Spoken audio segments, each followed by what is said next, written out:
At last, my love has come along. My lonely days are over, and life is like a song. Oh, yeah, yeah, at last. The skies above are blue. My heart was wrapped up in clover the night I looked at you.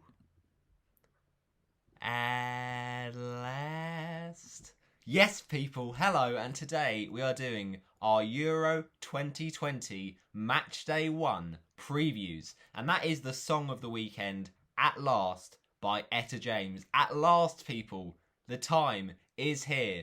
We have no longer to wait because Euro 2020 is kicking off. It's going to be juicy. Let's make sure we watch every minute of it on BBC Sport and ITV. So basically, what we'll be doing today is previewing 3 of the interesting games to look at for this match day. 12 games across the next few days in match day 1, and then of course match day 2 comes along straight away. So unfortunately, I might not be able to do my 3 previews for match day 2 and for a few of the previous or further match days because it's just such a quick turnaround. But I'll still try and squeeze in my fantasy football previews, of course, where possible. But we'll just kind of see how we get on with that. But yeah, this is going to be a good one, obviously, to kick off the tournament. So the first thing to say before anything is, obviously, it's match day 1. So we've seen a lot of good moments in the past. To start with, in match day 1, there's been some great goals, and Turkey facing Italy is quite an interesting one because I'm not sure if it was against Turkey in the Euros, but he certainly scored a fantastic goal, Antonio Conte, against Turkey. The man, of course, who's now left Inter Milan, but yeah, it's crazy to think. And he scored an overhead kick of amazing, amazing quality. But he has scored some great Euro goals as well. So fair play, Antonio Conte. That game finished Turkey 1, Italy 2, and Turkey face Italy tonight at 8 p.m. in the first group of the tournament, the first game of Group A. And we also had an absolute stunner by Dimitri Payet against Romania on the opening day of this last Euros in 2016. It feels like it was ages ago, 2016, but what with COVID and what with the way that the games have had to be scheduled and rescheduled, that's the way it is, and we have to kind of accept that. But it's been a really good period of just getting excited for it, getting the buzz, and of course Luis Figo, absolute legend of Portuguese history, and he has scored a very good goal all the way back in match day 1. But what are you saying, people, for this first game, Turkey v Italy? It is 9 p.m. kickoff in terms of like European time, which is 9 p.m. But in terms of British time and GMT in England, it is of course 8 p.m. kickoff, and it's going to be on BBC One. So make sure you tune in to watch it. It's going to be a really, really fun one. So let's see which way it goes. Italy are the team we're going to start with, and that is because they will be having the honour of starting off the tournament, and they are one of those teams, Italy, who people are backing them for, maybe to go all the way, and a bit of a dark horse perhaps, but they've been on an amazing run with their manager they appointed in 2018, Roberto Mancini. They had a lot of problems in 2018, not qualifying for the World Cup, and you think with that team they really should do. They crashed out of the Euro 2016 around about, I think, the quarterfinals, so they really did want to get further than that. Beating Spain, that was good, but then just falling short really of what they would want to do. So they haven't really done it a lot, Italy, and they've only got one European Championship success as far as I'm aware. I think it was 1968 or something like that. So it's been a long time coming for the Italians, but if there's one man who can produce that miracle, can produce that moment to surprise people, it is Roberto Mancini. He's obviously had club success with Manchester City, and he did an amazing job there. And he's still a very decent manager. He can't be underestimated. This Italy team cannot be underestimated. But They are, of course, known at their nickname Azuri. Of course, the colour blue, and they are going to be going for this one big time because it's the opening game. They want to impress. They want to, make sure they completely just compel the attention of the whole world. Everyone's going to be watching this first game as the tournament kicks off, and they're going to want to get the win. It's a game against Turkey they'd be expected to win, but Turkey are going to go for it, and they're going to see what they can do, of course. And I don't know which way this will swing, but it will be interesting to see how Turkey approach this. Do they kind of go defensive? Do they counter on Italy? Or do they just kind of, just accept the defeat? But Italy have obviously got the stronger team. Turkey, though, have got a few good individuals, so that will be interesting. But in this first game, we'll do it the same for the other two previews. We will be doing a range of things, basically. We'll start off talking about the individual teams and tactics, then predicted lineups, predicted goal scorers, and all that lovely stuff. And also we'll get to, for match day 1, what I'm saying for the in-depth analysis, previewing these matches. So it is a big one, and it's the big kickoff against Italy for the Turkey international team. And we have been waiting for this tournament. We've been waiting for this one, especially this first game, for a long time. Euro 2020 finally starts. So let's just hope that Turkey and Italy deliver a proper performance in the opener to really get our appetite satisfied. The Italians are obviously the big favourites for this game, and especially at the Stadio Olimpico in Rome, they'll feel like they have a bit of an advantage in that manner. And also, especially in the fact that they've actually never lost to Turkey in 11 meetings between the two nations. So, they're very much on the upper hand in terms of head-to-head record. But it will be a very fascinating one. So let's look at Turkey first, before we delve into that Italy lineup.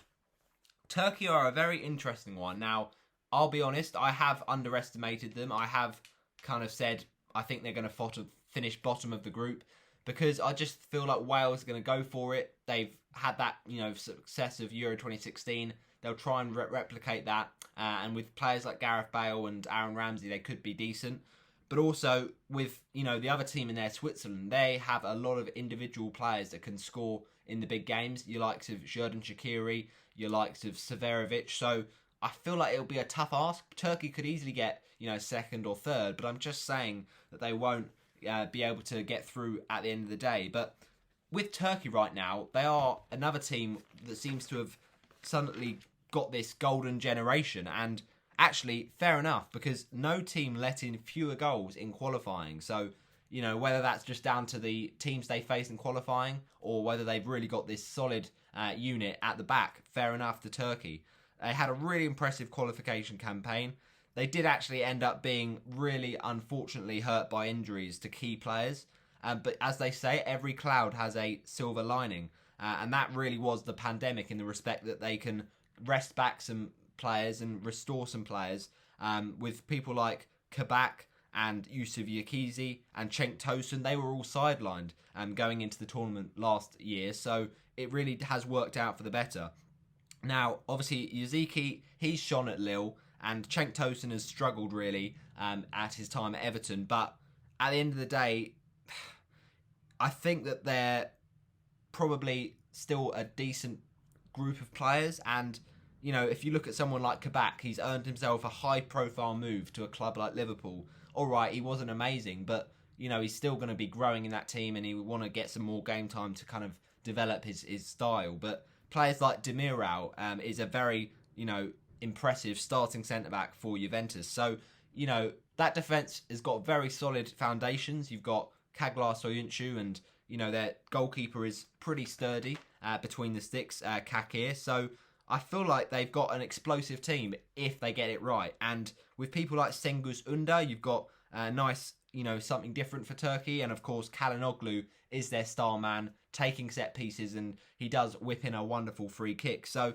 yeah, it's a really interesting team, Turkey, and there's no denying this side has got a lot of potential. It's just whether they can take that and really use it to its maximum. So, with people like Burak Yilmaz, he's going to be a goal threat, of course, and it's an interesting one. He's got a story that, should be written, And if Turkey can get this man scoring goals, I definitely think that there'll be a lot of raving about him, and it will be interesting to see how he develops as a striker, because you've got so many tough defences to face up against, and Italy, especially in this opening game, is really solid, that Italy back line. So the manager in the dugout is Senol Gunes. Now, Gunes, obviously, 68 years of age, appointed in 2019 of February, and the last time that Gunes was actually coach of Turkey, he guided them to a third place finish, which is absolutely unbelievable, at the 2002 World Cup. So, he's a very pragmatic manager, I would say, Gunes, and there's no doubting that Turkey defence is very, very good. But I think they need to be getting more goals, and it will be a really good, decent chance of finishing in that group and getting out of that group if they can finish maybe second. But I think when you look at that Turkey team, they've got the ingredients. It's just about how can they move forward and how can they utilise their players. We've got people like, Soyuncu, who's had a great season for Leicester, scored the winning goal for Manchester City to win the Premier League title. He's got that goal threat, and just generally defensively solid is what Turkey are in, every essence of the word. So I think Gunes, he usually prefers a 4-2-3-1 formation, which is, as I said, quite pragmatic, but he will shift his formation and tactics, you'd imagine, depending on the opposition. And with this Italy side, they'll have to probably play quite defensive because they know Italy have got a lot of threats that can hurt them. And also, Zekir Çelik will be at right back, you'd imagine. But the left side is probably up for grabs. You've got a few contenders there. At left back, you could have someone like Umut Meras, or you could have Mert Muldur. There's a few contenders for Turkey. So they've got a competitive team. And with people like Cenk Tosun and Okay Yokuslu from West Brom, they've got some decent players in the side who have had experience of, big games. Whether this tournament is a completely different kettle of fish is still yet to decide. But I feel like Turkey, they are going to be underdogs, but they have got some decent players in there.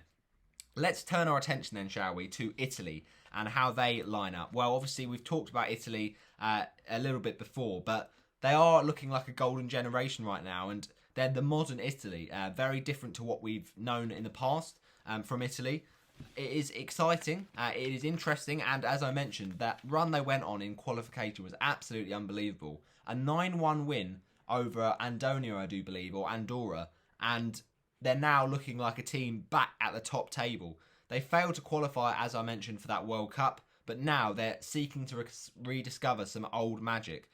And it's a cliche to suggest, of course, that when it comes to the World Cup and the European Championship, that actually these tournaments, you disregard Italy at your peril. But maybe you shouldn't do that, because Italy are a team that have got a lot of very impressive attacking talents, some young talents coming through, and of course next generation players like Nicolo Barella and Moise Kean. Now, whether Moise Kean gets a start is another question. They've got a few striker questions, with people like Ciro Immobile not really doing it for Italy, despite his great form for Lazio, and also Andrea Belotti. He's a very experienced head. He winner, of course, of the Golden Shoe for 2019-20, Ciro Immobile. But it's whether he can just keep consistent in this tournament. But with Mancini, he's a very interesting manager. He's quite experimental, but I feel like Italy's chances are decent at this tournament. And, he rejected the sacred Italian national team creed of the first defend and then attack. And actually now he's playing a much more attacking system that kind of almost defends from the halfway line. So you've got an Italy team that actually can really impose themselves on an opposition, opponent. So you've got a lot of interesting players here. Nicolo Zaniolo, one of them I should shout out because he's had a breakout season at Roma.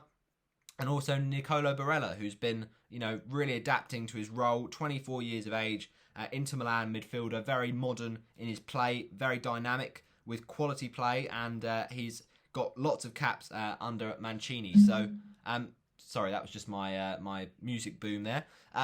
But with this Italy team, they could cause a bit of a boom. They could cause a bit of a shockwave. But that defence, if they can build from that defence and then get in that attack and take their chances, they could be a real hard team to stop. With that duo of Chiellini and Bonucci, that is solid. But of course, they've got other options. They've got Alessandro Bastoni. They've got Acerbi as well. But in the width, in the wide areas for that defence, they've also got a lot of good options. Leonardo Spinazzola, Alessandro Florenzi, and of course Emerson, who's not had the best of seasons with Chelsea, not getting enough game time, but he's still got something to offer. Now with Italy, I can see them getting maybe to the semi-finals. It is one of those teams with Mancini. He's considering the alternating of Belotti and Immobile, so makes you wonder, when are they going to get that balance right, and how are they going to, defensively have the strength, but also have the strength going forward. They will attempt to dominate games, and it's not the traditional Italian defensive game that we like to see, or that we should see usually from Italy. So I think Roberto Mancini's certainly transformed Italy's fortunes. 56 years of age, and he certainly is a big manager. But can he do it on the big stage? Well, that is my match preview, or should I say, players preview for Italy done. Now we'll just go with lineups, predicted lineups. Now this is very, very, very difficult, of course, because what one man is thinking as a manager is very different to what they could actually do, because this is a European Championships, and you don't want to get injuries right from the get-go. So you've got to be conservative to some extent. But I think that in terms of goalkeeper for Italy, Donnarumma has to be in goal. He's been amazing for them, and really experienced, despite just a very young player, 22 years of age. He's actually growing, and he's trying to take that mantle from, of course, the legendary Gianluigi Buffon. So, if he can keep on putting in these performances, you'd imagine he can really get some big strides towards that. The back four, you'd imagine Spinazzola plays that left-back role, and Florenzi on the right. And, of course, you'd imagine Chiellini and Bonucci partner each other once again. The midfield is going to be an interesting one, because they've got a lot of interesting options. Barella, one of them, and Lorenzo Pellegrini, who's been linked with a move to Liverpool to replace Wijnaldum, or even an Arsenal, those kind of teams. But I think Verratti has to be in that midfield. He's going to be their kind of one, two, not 1-2, but they're one man to go to, and they're kind of pivot in that midfield, their key source of attacking from defence and linking the play. He's very good at that, and he's just a very interesting, creative player who can really form a great partnership with Jorginho, who of course hasn't had, again, an amazing season with Chelsea, but on penalty duty, of course, and he is very, very decent. So I'd say that midfield will consist of Barella, Verratti and Jorginho tonight, but I could be wrong. And then up front, it's a very difficult one. We've of course got a lot of depth, and I might be wrong here, but I'm going to go with Insigne on the left-hand side, and then Immobile up top, I'd imagine, and on that right-hand side, Domenico Berardi. But it could equally be Chiesa or Belotti up front. And obviously we've got Moise Kean there, so they've got a lot of depth and a lot of options, this Italy team, but that's the starting 11 we've gone for. In terms of the starting 11 for Turkey, I think it's a little bit more, predictable, so to speak, because Turkey have got a few players who you'd fancy to start, but, there's not too much up for debate. In terms of this Turkey team, I think they're going to be trying to keep this one tight, so you'd imagine Çalhanoğlu is going to be their main source of, chances in this game. But Kakir has to be in goal for me. Miras maybe on the left. We'll go with Demiral and Soyuncu as the centre-backs. And Selic on the right for the right-back spot. But you could easily see, someone like Ozan Kabak or maybe even Kayan Ahyan playing the German-born player from Günes. Could easily have... not from Günes. Günes is the manager. But he plays right now for Sassuolo. So you could see him come in, but you'd imagine it would be Demiral partnering Soyuncu. In midfield, you've got Ozan Tufan, who actually did feature at the Euro 2016 and scored a very good goal. He's a box-to-box midfielder. He links the defence to attack. He works hard, and he contributes to attacking moves. So he's been a fixture in the team, really, Ozan Tufan. So you imagine he'd be there. And probably next to Yokuslu off the back of a decent season with West Brom. Cengiz Ünder, he might not start, but if he does, then he would be on that left-hand side. We'll go for him on the left. Kalinoglu in the middle, yes, Yaziki on the right, and I'll go for Yilmaz up front. But I could easily be wrong here with some of these picks. Right, that is our preview done then for Turkey against Italy. It is a very interesting one. I do feel like it's going to be tight just because Turkey are going to really frustrate Italy. And it won't be one of those games that Italy kind of open the floodgates, so to speak. I think that it's going to be very nervy. It's going to be that way, I think, on the opening day of a tournament. So we're going to go for Turkey 1, Italy 2. And predicted goal scorers will go through now. Insigne to get the first goal. Demiral to equalise for the Turkey international team to kind of suggest a little bit of an upset, but then Italy strike back through Florenzi, who's got a bit of attacking potential in that fullback position. So that is our prediction done, and let's move on to the next one we're previewing, and that game is going to be between Belgium and Russia. Now, you know, the big kickoff will probably see the most views on BBC Sport, but this would also get a lot of views because it's a big game of two decent countries. Now, Russia, of course, had a very, very good World Cup in 2018, and they will want to kind of build on that. With Russia, I am very sceptical about their style of play. I do feel like they need to get more attacking, you know, positioning and tactics on the pitch because they have got some decent players, and you need to kind of make sure you utilise that to the fullest potential. But, you know, they're going to go for this game. They have to, really. They've got nothing to lose against Belgium. I know there's a lot to lose defensively, but when you look at a team like Belgium, it's going to be one of those games where Russia might just have to make a gamble and see what happens, especially on a game like this, the opening one of a tournament. But let's have a little look at Belgium first, shall we? Now, KDB is going to be an interesting one. That is, of course, Kevin De Bruyne. Will he be fit in time? That's the question. After his injury in the Champions League final to the nose and to the eye socket. But people are saying he will be fit. People are saying he'll miss the whole group stage. There's a lot of unsure and mixed reports on it. So that's not going to be the be-all and end-all for Belgium. They've got a lot of creativity elsewhere. But, of course, you want De Bruyne in your team if possible. Now, with Belgium, you feel like their back line is aging slightly. So Vertonghen and Alderweireld, you'd imagine, still start there. But, you know, you've got Jason Denayer coming in. So he's going to be interesting, you know, variation in youth. And ultimately, Belgium have got a very solid defence. With Thibaut Courtois, of course, getting the Golden Glove in the Euros, I do believe, last time.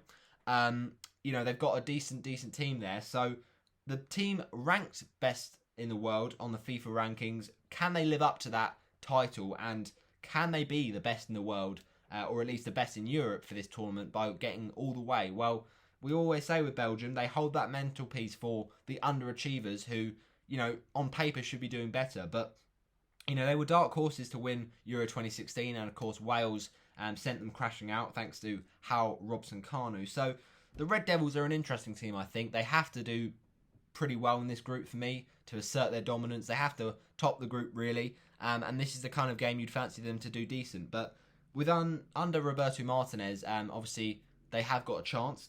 And they are a very formidable team. So there's no doubting how their team has evolved since 2018 in that World Cup, when they actually got all the way to the semi-finals. So they are certainly a big contender. But De Bruyne, we've said about him, he is the perfect playmaker, and winning the PFA Player of the Year, which is a controversial one with, you know, Ruben Diaz and Harry Kane doing so well. But fair enough, he makes that team tick, and it's going to be a bit of a race for fitness for Eden Hazard.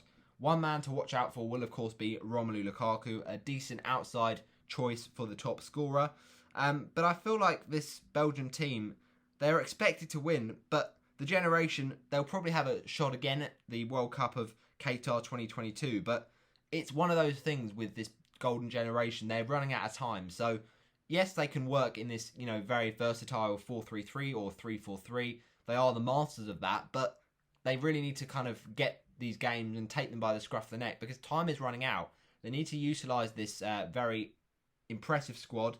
You've got players coming through this season like your Timothy Castañas, your Jason Denayers, and of course in midfield, Yuri Tielemans has had an unbelievable campaign for Leicester City. So they've got a lot of strength in depth. Now, I will tell you now that this game I'm actually going to do a live stream of. So if you don't already follow me, make sure you do. Instagram, it's Roberto_the_pro, and we'll be doing a little cheeky live stream of that. That is, of course, kicking off on Saturday, and it's an 8 o'clock kickoff, so that will be a fun one to watch. Both decent teams. In terms of the Belgian lineup, I think it will be interesting. You'd imagine Courtois in between the sticks, of course. Vertonghen, Denayer, Alderweireld. I think Thorgan Hazard could get placed in this team. It's going to be interesting to see who takes that left-back spot, with Timothy Castagne putting in some great performances, but we'll probably just go with Thorgan Hazard. Tielemans in the middle. De Bruyne, if he's fit. If he's not fit, then you'd imagine in this game against Russia that Tielemans gets to start alongside the midfielder that is... I mean, I guess it has to be Carrasco, or maybe it could be in midfield a little bit of Nacer Chadli, but nah, I think one of Dendoncker, Carrasco, you'd imagine Carrasco in that middle of the park. Dennis Pratt can do a job there too, but I'm probably going to go with Carrasco. And then on the right, in terms of that right back spot, they play those 3-4-3 very wide and attacking fullbacks. So on the right fullback spot, you'd imagine it would be Meunier. And Thomas Meunier, still a very good player for Dortmund, and he's got a lot of reliable qualities in his game. He drops deep at times, but he also has a lot of stamina and a lot of attacking potential. So the front three for Belgium, if Hazard is fit, then of course he will be on that left-hand side. But you've also got a lot of options. Michy Batshuayi, whether he'll get a start is another question. Adnan Januzaj can play well on that left-hand side. But Lukaku has to be the man in the middle. And I think if Hazard isn't fit, which, is not ideal, but if he is fit, then he has to start. If he isn't, then I guess Dries Mertens, he could always switch to that right-hand side and then have Leandro Trossard on the left, or you could also have a little bit of Januzaj. So I don't feel like they'll play Benteke and Lukaku up top. I think they'll kind of stick with one or the other and maybe bring on Benteke as a substitute. So I would back Januzaj if Eden Hazard doesn't start. But Carrasco has to be in that team. We've put him in there if De Bruyne is missing out. And then Mertens also can play a very nice spot there on that right-hand side. So that's the predicted lineup for this game. Let's see how the Red Devils get on, but it will be very interesting. Their squad is pretty ridiculous at this point in time. So now let's have a little look ahead, shall we? We're talking like Shakespeare. To Russia. Now, obviously, they finished the tournament of the World Cup in their host nation so well. There's always this little bit of a curse, I feel like, with teams that are hosting the nation, hosting the tournament, I should say. And Russia actually did, fall to that curse. They did get knocked out. But at the end of the day, it was a penalty shootout. It was Croatia, so you've got to feel bad for them. But Russia, are they going to do enough to get through this group? Well, it's not an easy group. With Denmark in there, they're very strong in terms of their squad. So I feel like Russia are certainly capable of doing it, but are they going to have that right attitude, that right application? And can they recreate some of that World Cup magic from the Russians? I wonder if they can. But, with Denis Cheryshev, with Fernandez in defence, they've got some decent players. And there was a lot made, of course, of that amazing penalty shootout. I think it was Spain that they got the win over, and the foot of God, so they call it, from Akinfeev. It was amazing. Will they have that this time? Will they get through on penalties? Maybe, but it was a very good tournament. And recent tournaments for Russia, there's been a lot of failures, and in European club competitions, it makes the local fans quite sceptical, I think, about their chances as a national team. But with Stanislav Cherchesov, or Church, is it Cherchesov? I think it's Cherchesov. Stanislav is certainly a manager who will be sticking to his system. And with Artem Zuba, that is an interesting one. He's a centre of attention, obviously, for what happened. He basically was stripped of the captaincy after an explicit video that was leaked onto social media. But it seems like now all is forgiven, all is forgotten, and he got his captaincy back in the World Cup qualifiers. So, yeah, he returned in March for that. But this Russian team, let's see how they set up. I feel like they might just be playing for pens, to be honest. They call them the bus, and I feel like the bus is ready to kind of instigate into this Belgium game because they're going to hold on to what they can. And Cherchesov, he changes his formation quite erratically from maybe 4-3-1-2, 4-2-3-1, 5-2-2-1 and 5-3-1-1. It all depends on who they're facing and who the opponents are in terms of their style and their strength. But it's going to be very interesting. I think that the wing back, Mario Fernandes, has got a lot of potential ahead of him. He's 30 years of age, so he's coming towards the end of his career, but he's got potential to do well in this tournament. And Alexander Golovin is also a very interesting playmaker who's going to cause them, the teams he's up against, like Poland and, Finland, Denmark as well, a lot of problems. I think Belgium will be hard to beat, so it's between Russia and Denmark, I'd say, for that second place spot. It's going to be a very tough one for Russia. Their chances, I think, would have been higher if they'd held the tournament a year ago, because now there's a lot of key players going above the age of 30 and etc. So it's going to be a struggle, I think, for Russia. But in terms of their starting 11, we'll go for Shunin in goal. You'd imagine he starts, the Dynamo Moscow goalkeeper. I mean, it could be Maskimenko or it could be Dynanev, but the man from Dynamo Moscow is he's made his presence known in this Russia team, and he's obviously the captain. So the captain for Dynamo, I should say, but I think he's ready to kind of step into the shadow of Igor Akinfeev and step out of it by being the number one goalie.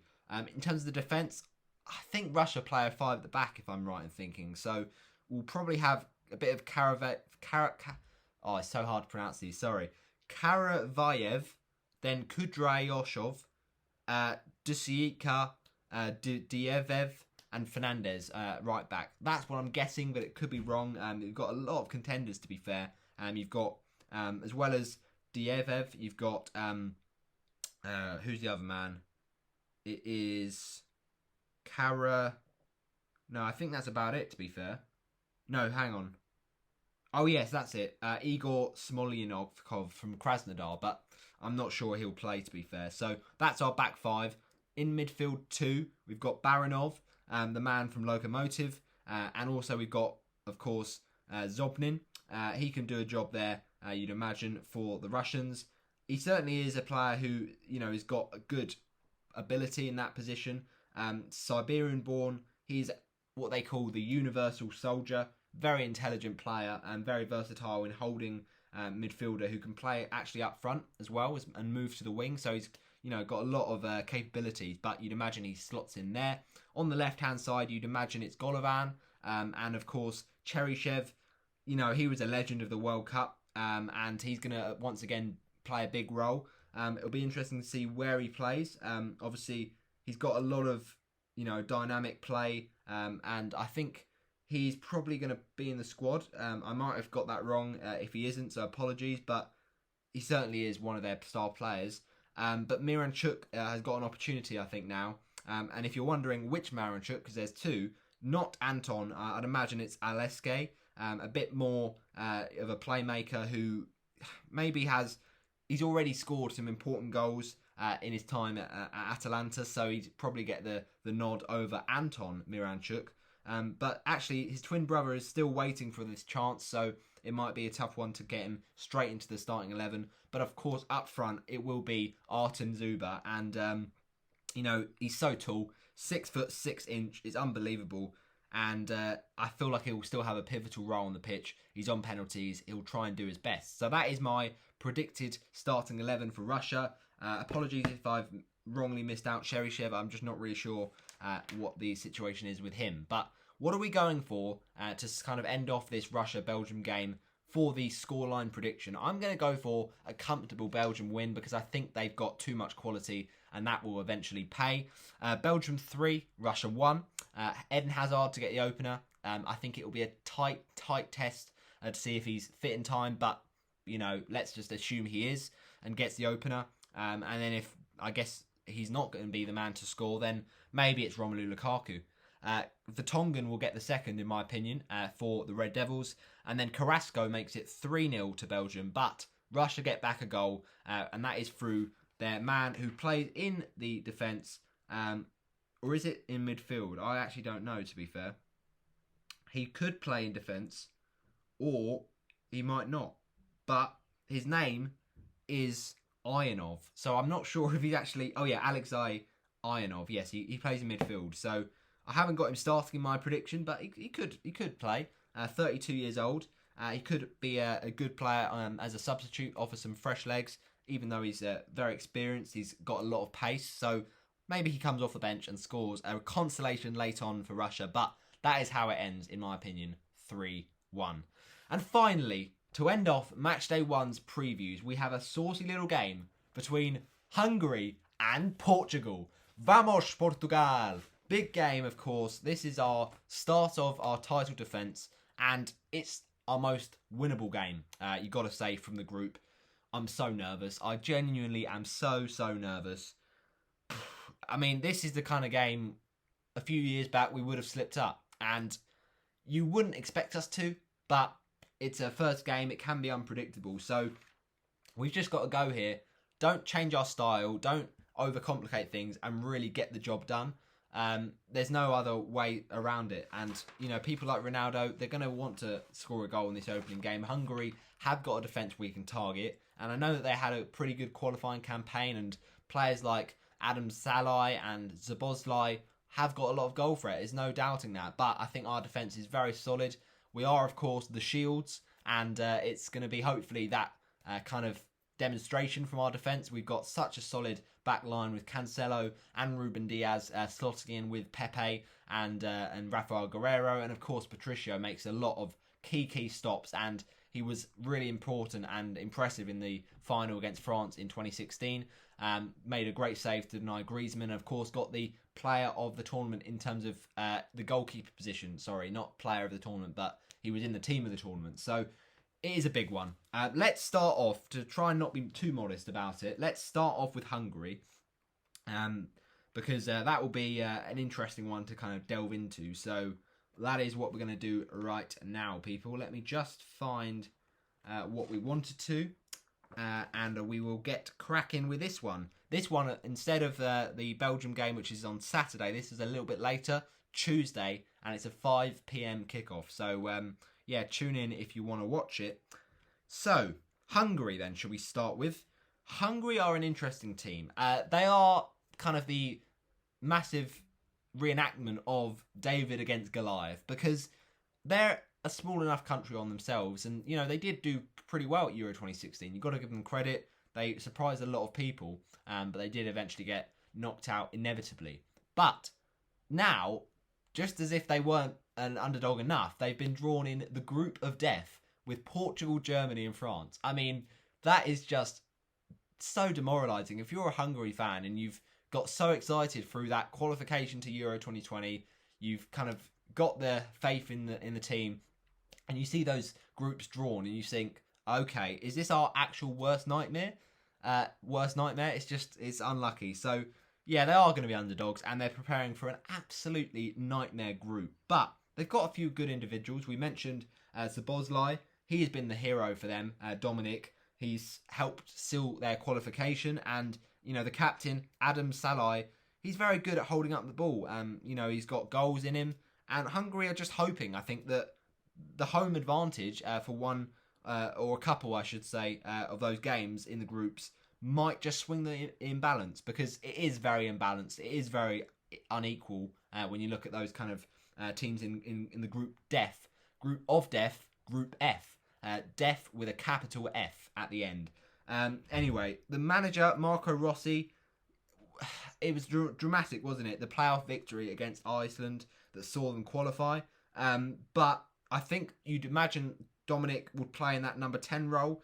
And obviously Puta Guzlaki as well, or Gulacki, however you pronounce it. He is one of the, apparently from Marco Rossi, one of the best keepers in Europe. I'm not having it, sorry, but I'm not. I think there's a lot of amazing goalkeepers out there, and that's quite a big statement.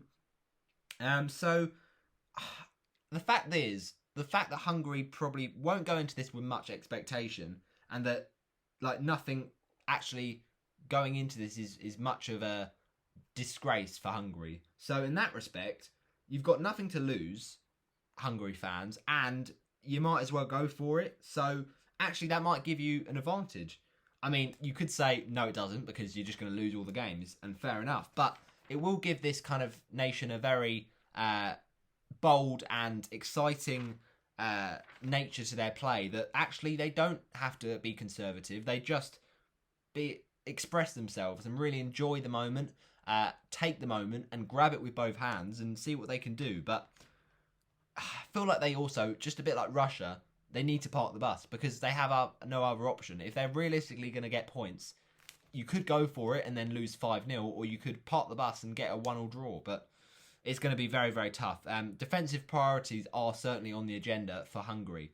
Marco Rossi, for most games, sets up as a 3-5-2 formation, and that actually helped him win the Hungarian title with Honved back in 2017. So, it could be some success in that formation, but you've got Adam Nagy sitting in front of that defence, and Peter Gulaski, he's very comfortable with the ball at his feet. So, it's going to be risky for Hungary to try and play out from the back against these really, clinical and scary teams, quite frankly. But they're going to go for it. They're going to try and adapt to this situation, and it is going to be built, I think, this team on the axis of Gulaski, Orban and Szoboszlai. Now, Orban in defence obviously is very, very strong and reliable in that that centre back spot. The RB Leipzig player, he is really one of the Germany under 21 caps, but actually he chose to go with Hungary with his father from that area of the world. So he really has made the centre back spot his own. So he could be decent if they can try and get some shutouts against these amazing teams. You've also got in the fullback position, just to confuse things even more, we've got another Salai. This is Attila Salai, a Fenerbahce man. He can play at left back, and he's left-sided. He can play, I guess, at centre-back if they play three at the back, but he's very tall, 6 foot and 4 inches. So he's very a good prospect for Hungary, and he'll be wanting to prove himself, definitely, for this Hungary team. So I think he starts with Orban, and then on the right-hand side, you'd imagine it'd be Botka in that back three. Nagy, obviously, in the middle. Then they might play 4 in midfield. So you've got Hollander possibly on that left-hand side. A range of options, basically. And another player who could play in that, position for the left mid spot. You've got people like Klein Heisler and, David Seager, but I think it's going to be Filip Hollander, the Partizan Belgrade player. He's on loan from Lugano, and he can actually go on over either flank, so he's got options, the manager Rossi there. But I'll play Hollander on the left, and then Szoboszlai, Klein Heisler and Nago. Luis Nago, of course, for Ferrovivar, and he's actually a European champion for the star-studded France under-19 side from 2010. And the Nantes-trained midfielder actually shook his... I need to get the words out properly. He's not shooking anyone. He's like a shield in that midfield, I should say. And he shield took his nationality of a Hungarian. So allow it, okay? He's not French. But anyway, Loic Nago will probably play on that right-hand side, and he's a regular in the team. And then up front, it will probably be Salai and Zaslai. It's very confusing, but you've got Adam Zaslai, their main man, up front, and you've also got Salai, who could play there, Roland from Freiburg. He's tireless, makes lots of intelligent runs, but you've also got in front Jerezi and Varga as options for Hungary. But that's the selection we've gone for. It will be interesting to see how much they get battered, or can they actually be one of the biggest underdogs that we've seen in recent years. So, shall we move on to a bit of Portugal? My team, Portugal, and this is going to be a nervy thing, I think, because there's so much expectation on us now. There wasn't the expectation going into Euro 2016, and we kind of proved everyone wrong. We proved the doubters wrong. So it was a great moment. But now the pressure is on. There's expectation going into this group, going into this tournament as champions, as the holders. And when you look at our team from Euro 2016 and our team now, we've got a much better squad. So there's expectation there to get the most out of those really quality players coming through. Ruben Diaz, Bruno Fernandes, Joao Cancelo, Joao Felix, all of these players not in our Euro 2016 team. So there is a pressure, I think, on Fernando Santos.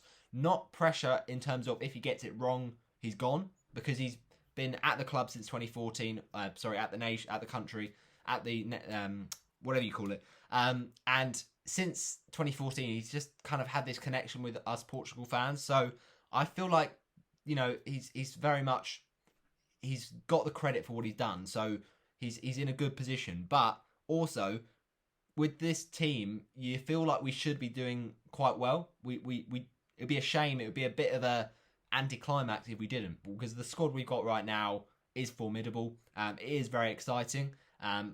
Defensively, we've got lots of strength in depth. Midfield, we've got so many options, and it's about how we get the balance of a few big personalities in the team. You know, it's all very well chucking loads of great players together, but that's not going to make the best team. So we don't want just the best individuals. We know that actually we've been a lot less reliant on Ronaldo in the last few years because we've been really, really strong in other areas of the pitch. So it's about how we get that relationship right, and do we make the right decisions in the final third. You can get all the way to the edge of the box, but if you make the right pass, then that's the key. Don't just shoot and think, oh, I'm not going to pass to Ronaldo, or oh, Ronaldo's not going to pass to someone else. Because actually, he did play like that when he was a teenager at Man United, but he developed his game to actually play for the team, and we need to do that. But I feel like right now, the squad is exciting. So let's hope we can kind of put that into fruition and actually properly find the way to do that.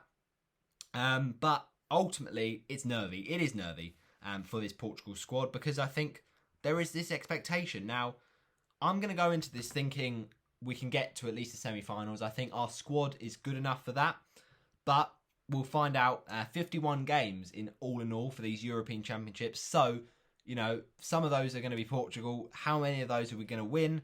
I don't know. But I think with Bruno Fernandes, he's a very interesting player in this team, because he needs to be more of a creative spark. We can't just have him, you know, just hoping to get the ball and finish off the chance. Yes, he's brilliant at that. And we saw that in the qualifying. We saw that against Israel the other day in the friendly.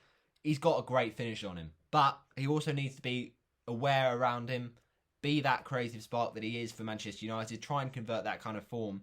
And without penalties, of course, that's going to be a big source of Bruno's goals. But Ronaldo will be on them, and Bruno can influence the play in other ways. So he certainly has the talent. It's just about how we utilise it. With CR7, there is pressure off him, but he is still the man we turn to, of course.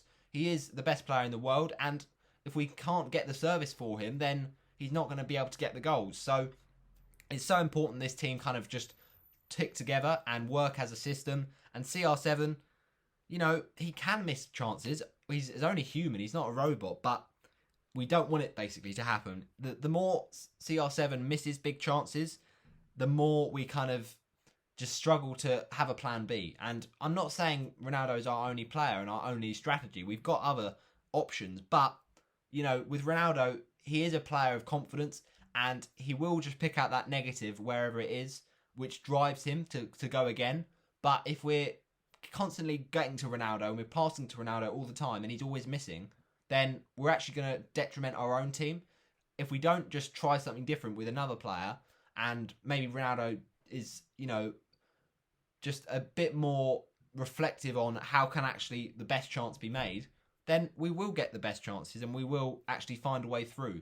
That's not to say Ronaldo is a selfish player, but, you know, he's always wanting the goals, and that's amazing. That's why we admire him, because his work ethic is fantastic. But he can score the goals, and it's about making sure we give CR7 the right chances, because that way he doesn't miss them. That way he feels like he's going to be in the right kind of mindset.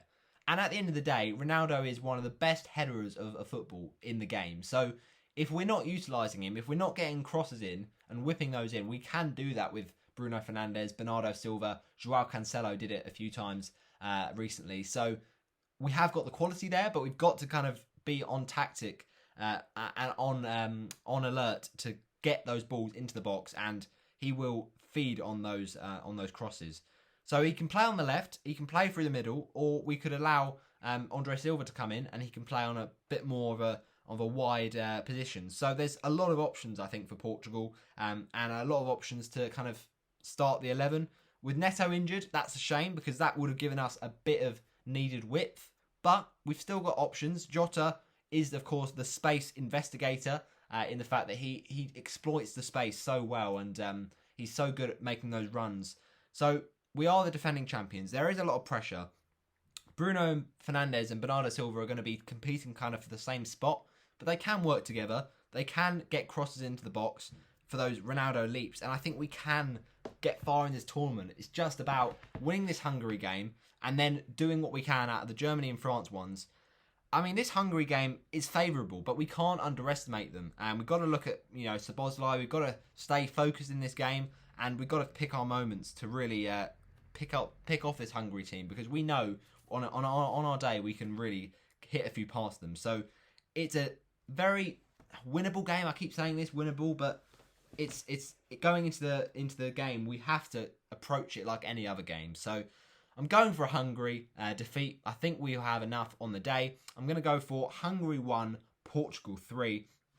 And before we actually say our goal scorers, let me just say who I think, though it will be hard to predict, who I think will be starting for the Portuguese. I'm going to go for a little bit of Patricio in goal, because he's our star man. Then we'll go for, in the left-back position, it's going to be Guerreiro. Then Diaz and Pepe starting together. Cancelo on the right. Fernandes, he could play on the left of that midfield, but I guess you could say an argument for someone like Renato Sanchez, or, even Diogo Jota could play on that left-hand side, or equally Ruben Neves. But I think Fernandes will be in the midfield, certainly, next to Danilo Pereira, and we could have William Carvalho, but he is getting on a little bit. So I think João Paulinho or Neves could start, but I'm going with Fernandes, Danilo Pereira, and we'll go for Renato Sanchez, but if it's not, then it'll probably be a little bit of Moutinho. But Renato Sanchez still got a lot of ability. Bernardo Silva on that right-hand side, of course, whipping in those balls. And I'd go for, right now, Jota and Ronaldo up front. I think that's a good combo, the strike partnership, but we could easily play Ronaldo on the left, have Andre Silva starting up front, or even Joao Felix. Felix has got a big chance of starting games. So that's my selected lineup. And I think, Fernando Santos, he's been amazing for us. So we've just got to kind of keep on the faith.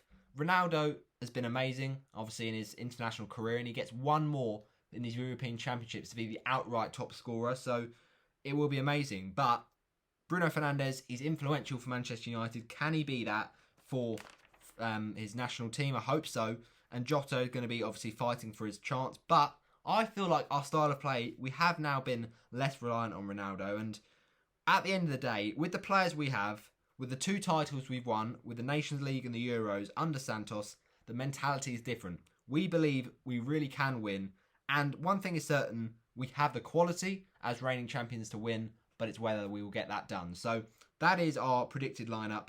I'm going for a 3-1, and I'm going to say the goals come here from, first of all, Diogo Jota, and I think that will be an absolute screamer from the Liverpool man.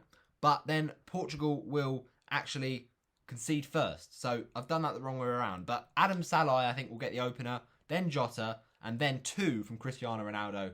The GOAT announces himself on the opening day for Portugal. But that's what I'm going with, 3-1. That wraps up my nice, extensive, but hopefully enjoyable match previews for match day 1 of the UEFA Euro 2020. It's going to be so fun to watch, and I can't wait for this game tonight, Italy against France. It's going to be really, really fun to see what happens.